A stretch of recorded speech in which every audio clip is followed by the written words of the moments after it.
আব্বু আম্মুর সাথে মেয়ে দেখতে এসেছি। সবাই বলাবলি করছে দুইজনকে নাকি একসাথে খুব মানাবে। আরো অনেক কথাই বলছে সবাই। আম্মু বলল, আচ্ছা, এবার তাহলে মেয়েকে নিয়ে আসুন। একটু পর মেয়েকে আনা হয়। মেয়ের দিকে তাকিয়ে আমার মাথা গরম হয়ে যায়। পিচ্চি একটা মেয়ে, বয়স বেশি হলে 15 থেকে 16 হবে। আমি দাঁড়িয়ে বলি, আচ্ছা, মেয়ের বয়স কত? মেয়ের মামা বলে কিছুদিন পর 18 বছর পূর্ণ হবে। আমি জানতে চাই কতদিন পর হবে। সে জানায় 3 বছর পর। ঠিক আছে, বিয়েও তাহলে 3 বছর পর হবে। আম্মু, চলো এখান থেকে। বলে মেয়েটার দিকে তাকিয়ে দেখি অসহায় দৃষ্টিতে আমার দিকে তাকিয়ে আছে। আমি আর কিছু না বলে আব্বু আম্মুকে নিয়ে বাসা থেকে বের হয়ে আসি। গাড়িতে উঠতে গেলেই পকেটে হাত দিয়ে দেখি আমার মোবাইলটা নেই। মনে হয় ভুলে বাসার ভিতরে ফেলে এসেছি। আব্বু আম্মুকে বলে বাসার ভিতরে যেতে নিলে দরজার সামনে থেকে শুনি মেয়েটার মামি মেয়েটাকে বলছে, জন্মের পর মাকে খেয়েছিস, এর কিছুদিন পর বাপকেও খেলি। আমাদের ঘরে বসে বসে খাচ্ছিস। যত জায়গা থেকে দেখতে আসে সবাই বিয়ে করবে না বলেই চলে যায়। মরতে পারিস না তুই? মামি, আমি কি করব বলো? বাবা মায়ের সাথে আমি কেন মরে গেলাম না? আবার মুখে মুখে কথা বলছিস। আজ তোকে আমি... কথাটা বলেই মেয়েটার গায়ে হাত তুলতে গেলে আমি মেয়েটার মামির হাত ধরে বলি, এই কি করছেন আপনি? এইটুকু একটা মেয়ের গায়ে হাত তুলতে আপনার বিবেকে বাঁধে না? ওই মিয়া, আপনি আবার এখানে আইছেন কেন? বিয়ে করবেন না বলেই না চলে গেলেন। ভুল করেছি, এখন সেটা শুধরে নেব। বলেই আব্বু আম্মুকে ডেকে বাসার ভিতর নিয়ে আসি। আম্মু বাসার ভিতর এসে বলে, কি রে, আবার কি হলো? তুই না তোর মোবাইল নিতে এলি? আব্বু, একটা কাজে নিয়ে আসো। আজ এই মুহূর্তে আমি ওকে বিয়ে করে আমাদের সাথে নিয়ে যেতে চাই। আমার কথা শুনে সবাই আমার দিকে হা করে তাকিয়ে আছে।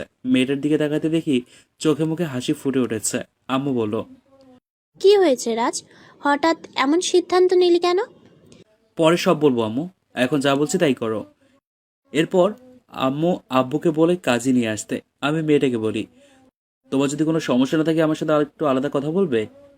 মেয়েটা মাথা নাড়িয়ে জানায় কোনো সমস্যা নেই। এরপর আমাকে নিয়ে একটা ছোট্ট রুমে এসে কিছু না বলে আমাকে শক্ত করে জড়িয়ে ধরে কান্না করে দেয়। আমি বেশ অবাক হলাম, কি হলো মেয়েটার? আরে কি হলো, তুমি কান্না করছো কেন?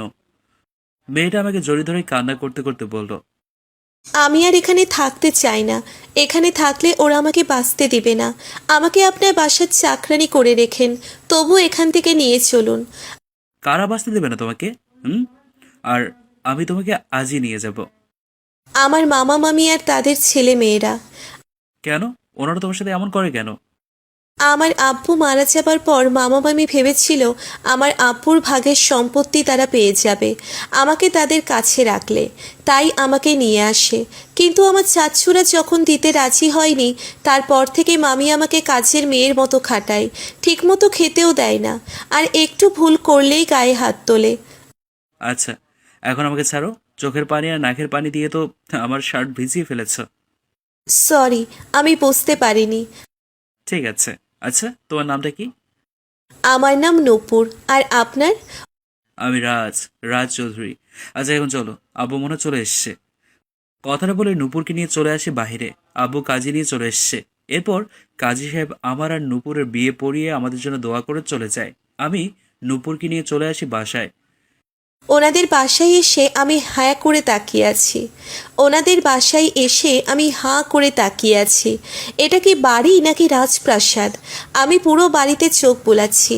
তখন উনি বলে, এমন করে কি দেখছো? হুম? এটা আজ থেকে তোমারও বাসা। আমার বাসা এটা। হুম। তুমি এখন আমার বউ, আমার অর্ধাঙ্গিনী। আর আমার যা কিছু আছে সব তোমার। নূপুর মুচকি এসে আমাকে জড়িয়ে ধরে। আব্বু আম্মু নূপুরের কাণ্ড দেখে হাসতে থাকে। বাসায় আসতে আসতে রাত 10টা বেজে গেছে। আমি আম্মুকে বলি, আম্মু, খাবার দিতে বলো টেবিলে, আমরা ফ্রেশ হয়ে আসছি। নূপুর, এসো আমার সাথে। কথাটা বলে নূপুরের হাত ধরে আমার রুমে নিয়ে আসতেই দেখি নূপুর হা করে তাকিয়ে আছে। আমার রুম দেখছে। আবার কি হলো? এমন করে কি দেখছো? এটা আপনার রুম, আপনি একা এখানে থাকেন। হুম। এতদিন তো একাই ছিলাম, তবে আজ থেকে তুমিও থাকবে। আর এটা আমাদের রুম। এখন কি ফ্রেশ হয়ে আসো? ওইদিকে ওয়াশরুম। নূপুর ঠিক আছে বলে ওয়াশরুমে চলে যায়। আমি ল্যাপটপটা নিয়ে একটা মেইল লিখে ম্যানেজারকে পাঠিয়ে দিই আমাদের নতুন প্রজেক্টের। একটু পর নূপুর বের হয়ে আসতে দেখি পুরো শাড়ি ভিজিয়ে ফেলেছে। এ কি অবস্থা করেছে নিজের? হুম? আমি ফ্রেশ হতে বলেছি, গোসল করতে নয়। টিউবওয়েল ছাড়তে গিয়ে ভুলে ঝর্ণা ছেড়ে ফেলেছি, পুরো ভিজে গেছি। এখন আমি কি পরবো? সাথে করে তো কিছুই আনিনি। আচ্ছা, তুমি একটু অপেক্ষা করো, আমি আম্মুর থেকে একটা শাড়ি নিয়ে আসছি। আজ আম্মুর শাড়ি পরো, কাল তোমায় নিয়ে শপিং করতে যাব। কথাটা বলে আমি আম্মুর রুমে গিয়ে আম্মুর থেকে একটা শাড়ি এনে নূপুরকে বলি, এই নাও, এটা পরে নাও। আমি তো শাড়ি পরতে পারি না, আপনি পরিয়ে দিবেন? ঠিক আছে, ওয়াশরুম থেকে ব্লাউজ আর পেটিকোট পরে এসো। নূপুর ঠিক আছে বলে ওয়াশরুম থেকে ব্লাউজ আর পেটিকোট পরে বুকে হাত দিয়ে মাথা নিচু করে আমার সামনে দাঁড়িয়ে এসে বলল, আমার খুব লজ্জা করছে। আমি তোমার স্বামী, আর আমার অধিকার আছে বুঝলে, তাই লজ্জা পেতে হবে না। কথার পরে নূপুরকে শাড়ি পরিয়ে দেই। আমি মুচকি এসে কুচি গুজে দিয়ে গিয়ে ফ্রেশ হয়ে এসে নূপুরকে নিয়ে নিচে আসতে আম্মু নূপুরের কাছে এসে বলল, এটা আজ থেকে তোর বাসা মা, একদম ভয় পাবি না। আর তুই আমার ছেলের বউ না, আমার মেয়ে হয়ে থাকবি। নূপুর কান্না করতে করতে আম্মুকে জড়িয়ে ধরে। এই পাগলি মেয়ে, কান্না করছিস কেন? আমি সব শুনেছি। এখন থেকে আর কান্না করতে দেব না আমার মেয়েটাকে। আর জয় যদি তোকে কিছু বলে আমায় বলবি, আমি ওর কান টেনে দিব। তুমি ওনার কান টেনে দিবে? আচ্ছা, অনেক হয়েছে, এখন খেতে বসো সবাই। এরপর সবাই একসাথে ডিনার করে আমি নূপুরকে নিয়ে চলে আসি রুমে। দুজনেই পাশাপাশি শুয়ে আছি। নূপুর বলল, আচ্ছা, আপনি কি করেন? চৌধুরী গ্রুপ অফ কোম্পানির নাম শুনেছ? আমার একটা বান্ধবী বলেছে ওর আব্বু নাকি ওই কোম্পানিতে চাকরি করে। আমি সেই কোম্পানির মালিক, এমডি। আচ্ছা, তুমি লেখাপড়া করনি? 1 বছর আগে এসএসসি পাশ করেছি, তারপর মামি আর পড়তে দেয়নি। তবে জানেন, আমার না খুব পড়ার স্বপ্ন ছিল। এতিম বলে স্বপ্নটা স্বপ্নই রয়ে গেছে। বুঝলাম। আচ্ছা, এখন রাত হয়েছে, ঘুমিয়ে পড়ো। আমি কি আপনাকে জড়িয়ে ধরে ঘুমাতে পারি? আমি মুচকি এসে নূপুরকে টেনে আমার বুকের উপর নিয়ে জড়িয়ে ধরি। নূপুর আমার গলা জড়িয়ে ধরে চোখ বন্ধ করে ফেলে। কিছু সময়ের মধ্যে দুজনেই ঘুমিয়ে পড়ি। সকালে ঘুম থেকে উঠে দেখি পিচ্চিটা আমাকে জড়িয়ে ধরে এখনো ঘুমাচ্ছে। কপালে চুমু দিয়ে উঠে ফ্রেশ হয়ে অফিসে যাওয়ার জন্য রেডি হয়ে নেই। একটু পর নূপুর উঠে আমার দিকে তাকিয়ে বলল, আপনি কি কোথাও যাবেন? অফিসে যাব। তুমি বিকেলে রেডি হয়ে থেকো, তোমায় নিয়ে শপিং করতে যাব। আর এখন উঠে ফ্রেশ হয়ে এসো, আমাকে বের হতে হবে। নূপুর ঠিক আছে বলে গিয়ে ফ্রেশ হয়ে এলে দুজনে নিচে এসে খাবার খেয়ে নেই আব্বু আম্মুর সাথে। এরপর নূপুরের কপালে চুমু দিয়ে চলে আসি অফিসে। কাজ করতে করতে লাঞ্চ টাইম হয়ে যায়। চেয়ার থেকে উঠতে গেলে মোবাইলটি বেজে ওঠে। মোবাইলটা হাতে নিয়ে দেখি আম্মু কল করেছে। আম্মু বলো। আমি আম্মু না, নূপুর, আপনার বউ। ও, তুমি কি করছো? লাঞ্চ করেছো? এখন করব। আপনি খেয়েছেন কিনা জানতে কল করলাম। এখনই যাব, তুমি করে নাও। আচ্ছা, যাচ্ছি। আপনি কখন আসবেন বাসায়? ঘন্টাখানেকের মধ্যে চলে আসবো। এরপর তোমায় নিয়ে শপিং করতে যাব। আরও কিছু সময় কথা বলে কলটা কেটে দিয়ে লাঞ্চ করে কিছু সময় কাজ করে বাসায় চলে আসি। বাসায় আসতে দেখি নূপুর রেডি হয়ে বসে আছে। নূপুর আমার কাছে এসে হাত থেকে ব্যাগটা নিয়ে ও শাড়ির আঁচল দিয়ে আমার মুখের ঘাম মুছে দিয়ে বলল, এত ঘেমে গেছেন কেন? গাড়িতে এসি নেই? আছে, বাট আসার পথে সমস্যা হয়ে গেছে, তাই ঘেমে গেছি। রুমে এসো, আমি ফ্রেশ হয়ে চেঞ্জ করে দুজন একসাথে বের হবো। কথাটা বলে নূপুরকে নিয়ে রুমে এসে দেখি একটা নীল শার্ট আর ব্ল্যাক প্যান্ট বিছানায় রেখে দিয়েছে। নূপুর বলল, যান, ফ্রেশ হয়ে এসে এগুলো পরে নিন। আমি নূপুরকে কাছে টেনে ওর কপালে চুমু এঁকে দিয়ে নাকে নাক ঘেঁষে বলি, বরের জন্য সবকিছু আগে থেকে রেডি করে রাখা হয়েছে দেখছি। আপনার এগুলো পছন্দ না হলে আর করব না। আমার পছন্দ না কে বললো তোমাকে? আমার খুব পছন্দ হয়েছে, বেশ লেগেছে। কথাটা বলে এই কপালে চুমু দিয়ে ফ্রেশ হয়ে এসে নূপুরকে নিয়ে চলে আসি শপিং মলে। কিছু sari, gown, lehenga, three piece কিনে একটা মোবাইলের শোরুমে গিয়ে মোবাইল কিনে বাকি প্রয়োজনে যা যা লাগে সবকিছু কিনে নিয়ে রেস্টুরেন্ট থেকে ডিনার করে বাসায় চলে আসি। পরের দিন সকালে ঘুম থেকে উঠে নূপুরকে বলি, রেডি হয়ে নাও, তোমার জন্য একটা সারপ্রাইজ আছে। কিসের সারপ্রাইজ? এখন বলে তো সারপ্রাইজ থাকলো না, গেলে দেখতে পারবে।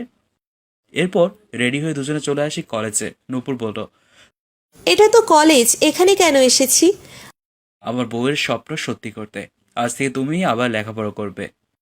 নূপুর আমার কথা শুনে আমাকে জোরে ধরে কান্না করতে করতে বলল, আমি সত্যি খুব লাকি, আপনার মতো স্বামী পেয়েছি। আধারে ঢাকা ছিল আমার জীবনটা, আপনি আমার জীবনে এসে আলোয় ভরিয়ে দিয়েছেন। আপনি সত্যি খুব ভালো। জীবন অনেক আঘাত পেয়েছ, অনেক কষ্ট সহ্য করেছ, আর নয়, এখন থেকে নিজের মতো করে বাঁচবে। তবে হ্যাঁ, যদি কোনো ছেলের সাথে কথা বলতে দেখি তাহলে কিন্তু আমি রেগে যাব, আর সেদিন তোমায় নিয়ে দেখা আমার স্বপ্নগুলো ভেঙে যাবে। আমার জীবনে আপনার আগে কেউ ছিল না, আর আপনার পরেও কেউ আসবে না। আপনার সাথেই আমার বাকি দিনগুলো কাটিয়ে দিব। আপনার এই হাত আমি কখনোই ছাড়ব না। মনে থাকে যেন। এখন চলো, তোমার অ্যাডমিশন করিয়ে দিয়ে আমি আবার অফিসে যাব। কথাটা বলে নূপুরকে নিয়ে প্রিন্সিপালের রুমে যেতে প্রিন্সিপাল আমাকে থেকে দাঁড়িয়ে যায়। আমি বসতে পরে নূপুরের সাথে পরিচয় করিয়ে দিই। আগে থেকেই সব রেডি করে রেখেছে, আমি গতকাল কল করে বলে রেখেছিলাম। এরপর নূপুরের অ্যাডমিশন করে ওর ক্লাসরুমে দিয়ে আমি অফিসে চলে আসি। লাঞ্চের সময় নূপুর কল করে। কল রিসিভ করতে নূপুর বলে ওকে বাসায় রেখে আসতে, কলেজ নাকি ছুটি হয়ে গেছে। আমি অফিস থেকে বের হয়ে গাড়ি নিয়ে চলে আসি কলেজে। এরপর নূপুরকে নিয়ে বাসায় আসতে আম্মু বলল, কি রে, অ্যাডমিশন করিয়ে দিয়েছিস আমার মেয়েটাকে? আম্মু দিয়েছে। তোমার ছেলে খুব ভালো, তোমাকে ওনার কান ধরতে হবে না আর। আমার মেয়েও খুব ভালো। আচ্ছা, তোরা ফ্রেশ হয়ে আয়, আমি খাবার দিচ্ছি। আমি নূপুরকে নিয়ে রুমে আসতে নূপুর বলে, একটু নিচু হন তো। কেন নিচু হবো কেন? যা বলেছি করেন তো, এত প্রশ্ন করেন কেন? আমি নিচু হতেই নূপুর আমার পায়ের ওপর দাঁড়িয়ে আমার ঠোঁটে ওর ঠোঁট মিশিয়ে দেয়। 2 মিনিট পথ ছেড়ে দিয়ে লজ্জায় আমার বুকে লুকিয়ে পড়ে। আমি মুচকি হেসে নূপুরকে জড়িয়ে ধরি। কিছু সময় এভাবে থাকার পর দুজনে ফ্রেশ হয়ে নিচে গিয়ে খাবার খেয়ে নেই। এভাবেই দেখতে দেখতে কেটে যায় 2 বছর। নূপুর জিপিএ পাস পেয়ে ইন্টার পাস করে। কলেজের সকল শিক্ষকরা নূপুরের খুব প্রশংসা করে। নতুন স্কলারশিপ পেয়েছে। ও চাইলে ইউকেতে যেতে পারবে। আব্বু আম্মু সবাই খুশি। আমিও চাই নূপুরের স্বপ্ন পূরণ করুক। রাতে খাবার টেবিলে বসে আছি, আম্মু বলল, নূপুর মা, কি ঠিক করলি? কবে যাবি তুই বাইরে পড়তে? আমি ব্যবস্থা করছি আম্মু, দেখি যত দ্রুত সম্ভব। নূপুর আমার কথা শুনে খাবার না খেয়ে উঠে দৌড়ে রুমে চলে যায়। আব্বু আম্মু আমার দিকে তাকিয়ে আছে। আমি দেখছি বলেই উঠে রুমে এসে দেখি নূপুর রুমে নেই। ব্যালকনিতে গিয়ে দেখি নূপুর উল্টো হয়ে দাঁড়িয়ে আছে। আমি কাছে গিয়ে বলি, কি হয়েছে, এমন করে চলে আসলে কেন? নূপুর কিচ্ছু বলছে না। আমি নূপুরকে আমার দিকে ঘুরতে দেখি ওর চোখে পানি। এই, কি হয়েছে তোমার? তুমি কান্না করছো কেন? আমাকে এখন আর আপনার ভালো লাগে না, তাই না? লাগবে কেন? আমি তো পুরনো হয়ে গেছি। সবাই আমাকে দূরে ঠেলে দেয়, কেউ ভালোবাসে না। কিসব বলছো তুমি? কি হয়েছে বলবে তো আমায়? নূপুর আমাকে জড়িয়ে ধরে কান্না করতে করতে বলো, আমি আপনাকে ছেড়ে কোথাও যাব না। প্লিজ আমাকে আপনার থেকে দূরে পাঠিয়ে দিবেন না। আপনাকে না দেখে আমি থাকতে পারবো না। আমি মরে যাব আপনাকে ছাড়া। আমি তো তোমার স্বপ্ন পূরণ করার জন্য তোমাকে যেতে বলেছি। আমার এখন আপনাকে ছাড়া আর কিছুই চাই না। আর লেখাপড়া করার জন্য বাহিরে কেন যেতে হবে? আমি দেশে থেকেই তো পড়তে পারি। এতটা ভালোবেসে ফেলেছো বুঝি এই বরটাকে? যে আমার খুশির জন্য এত কিছু করেছে, তাকে ভালো না বেশি কী করে থাকতে পারি? আমি আপনাকে ছেড়ে কোথাও যাব না। আমাকে জোর করলে আমি নিজেকে শেষ করে দিব। তোমার কিছু হয়ে গেলে আমি বাঁচবো কি করে গো? আমিও চাইনি তোমাকে আমার থেকে দূরে যেতে দিতে। শুধু তোমার স্বপ্ন, তুমি লেখাপড়া করতে চাও তাই বলেছি। তুমি আমার থেকে দূরে গেলে আমিও বাঁচতে পারবো না নূপুর। আমিও যে তোমাকে খুব ভালোবাসি। তাহলে বলুন, আমাকে দেশের বাহিরে পাঠাবেন না? ঠিক আছে, পাঠাবো না। এখন কান্না বন্ধ করো। একটা কথা বলি। হুম, বলো কি বলবে। আমি মা হতে চাই। বলেই লজ্জায় আমার বুকে লুকিয়ে পড়ে। আমি নূপুরকে জড়িয়ে ধরে বলি, তাহলে চলো আজ থেকে মিশনে নেমে পড়ি। এরপর আস্তে আস্তে দুজনের ভালোবাসা আজ এক হয়ে যায়। সকালে ঘুম ভাঙতেই দেখি আমি রাজের বুকে শুয়ে আছি। রাজ আমাকে জড়িয়ে ধরে ঘুমোচ্ছে। এরপর আমি আমার চুল দিয়ে রাজের কানে, নাকে, মুখে সুরসুরি দিতে থাকি। হঠাৎ রাজ আমার হাত ধরে বলে, রাতে আদরে বুঝি আমার বউর হয়নি? তাই সকাল সকাল ও দুষ্টুমি করছে। রাতের কথা বলতেই চোখে এসে লজ্জারা বাসা বাঁধে। আমি রাজের বুকে মুখ লুকিয়ে ফেলি। রাজ হাসতে হাসতে বলে, আমার বউটা এত লজ্জা? ঠিক আছে, আবার আদর করে লজ্জা ভেঙে দিচ্ছি। একটু পর উঠে ফ্রেশ হয়ে গোসল করে নিচে এসে সকালে নাস্তা করে নেই। নাস্তা শেষে সবাই বসে কিছু সময় গল্প করি। আম্মু বলো, কি রে মা, কি ঠিক করলি? কবে যাবি? আমি তোমাদের ছেড়ে যাব না মা, আমি এখানেই পড়বো। দাও আম্মু, নূপুর চায় না আমাদের ছেড়ে এত দূরে যেতে। এখানে একটা ভালো ভার্সিটি থেকে অ্যাডমিশন করিয়ে দেবো। তাহলে তো আরো ভালো, আমার মেয়েটা আমার কাছেই থাকবে। নূপুর গিয়ে আম্মুর গলা জড়িয়ে ধরে। একটু পর বাসার কলিং বেলটা বেজে ওঠে। আমি গিয়ে দরজা করে দেখি নূপুরের মামি আর মামা। আরে আপনারা, আসুন আসুন, ভেতরে আসুন। নূপুর ওর মামা মামিকে দেখে ভয়ে দৌড়ে এসে আমার হাত জড়িয়ে ধরে। নূপুরের মামি এসে নূপুরের পা জড়িয়ে ধরে বলল, আমাকে তুই মাফ করে দে মা। আমি তোর উপর অনেক অত্যাচার করেছি। নূপুর আমার দিকে তাকিয়ে আছে। আমি চোখের ইশারায় মাফ করে দিতে বলি। নূপুর ওর মামিকে উঠিয়ে জড়িয়ে ধরে। এরপর মামা মামি আব্বু আম্মুর কাছেও মাপ চেয়ে কিছু সময় কথা বলে চলে যায়। নূপুর এসে আমাকে জড়িয়ে ধরে। আব্বু আম্মু হাসতে হাসতে চলে যায়। আমিও নূপুরকে জড়িয়ে ধরি, কপালে চুমু দিয়ে। এরপর থেকে আমাদের জীবন সুখে আর আনন্দে কাটতে থাকে। দোয়া করবেন আমাদের জন্য। আজকের মতো বিদায় নিচ্ছি এখানেই। ভালো থাকুন, ভালোবাসুন প্রিয় মানুষটাকে। আল্লাহ হাফেজ।